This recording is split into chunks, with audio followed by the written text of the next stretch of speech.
Активисты ОНФ из Коми на днях примут участие во Всероссийском форуме за качественную и доступную медицину, который проводится по предложению президента России.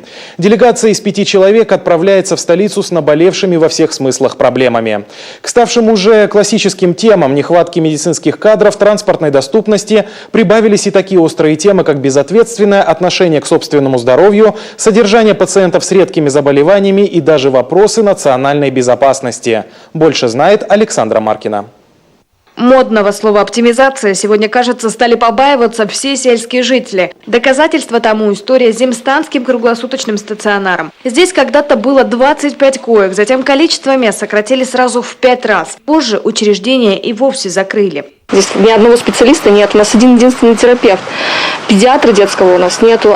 В экстренных ситуациях помогут специалисты из райцентра, говорят в Минздраве. Вот только ехать туда 1,5 часа. Непростая ситуация и в соседнем районе. В 2013 году в рамках той же оптимизации Старожевскую больницу присоединили к Ирткеросской. Новшество только прибавило жителям трудностей. Теперь старожевские пациенты вынуждены ездить за несколько десятков километров за справками и анализами.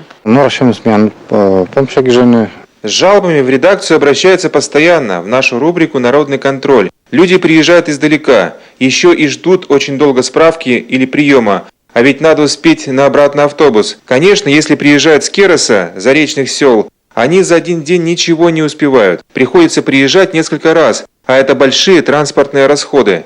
Неудачные нововведения в сфере здравоохранения стали темой номер 1 на пресс-конференции членов ОНФ. Решение о проведении оптимизации, по их мнению, нужно выносить только после детального анализа конкретной ситуации. В первую очередь необходимо учитывать интересы жителей. Еще один острый вопрос, который в очередной раз озвучат на федеральном уровне – кадровый. Республика обеспечена медиками только наполовину. И только 16% нынешних работников – это молодые специалисты. Остальные – врачи пенсионного и предпенсионного возрастов. В то же время наблюдается большой отток медицинского персонала. На сегодняшний момент в Республике Коми существует 3 медицинских колледжа. В среднем 260-280 выпускники этих колледжев не идут работать в лечебные учреждения государственные, а устраиваются в коммерческие организации. Поэтому есть такое предложение закрепить медицинские кадры и, соответственно, чтобы было распределение, но это нужно делать на законодательном уровне. Уже существующие в республике меры соцподдержки медиков, конечно, сняли остроту проблемы, но не решили ее полностью, отмечают общественники. Потому проблему активисты намерены обсудить с коллегами из других регионов страны. Еще одна важная проблема сельского здравоохранения – это транспорт. Программа «Транспортное село», например. Это, предположим, некоторые фельдшера или там, врачи в амбулаториях работают на участке, которые по своей протяженности могут иметь 8 километров. То есть ему пешком, извините, от своего ФАПа добраться до дедушки там, или еще до ребенка очень далеко. Поэтому даже такое предложение, чтобы, ну там, не знаю, мокики, скутеры, АК, то есть самое минимальное, то, что будет за ними закреплено, как сейчас работают практически участковые полицейские. Еще одна тенденция, характерная для всей республики – модный сегодня отказ родителей от вакцинации своих чад, что совершенно недопустимо, говорят медики.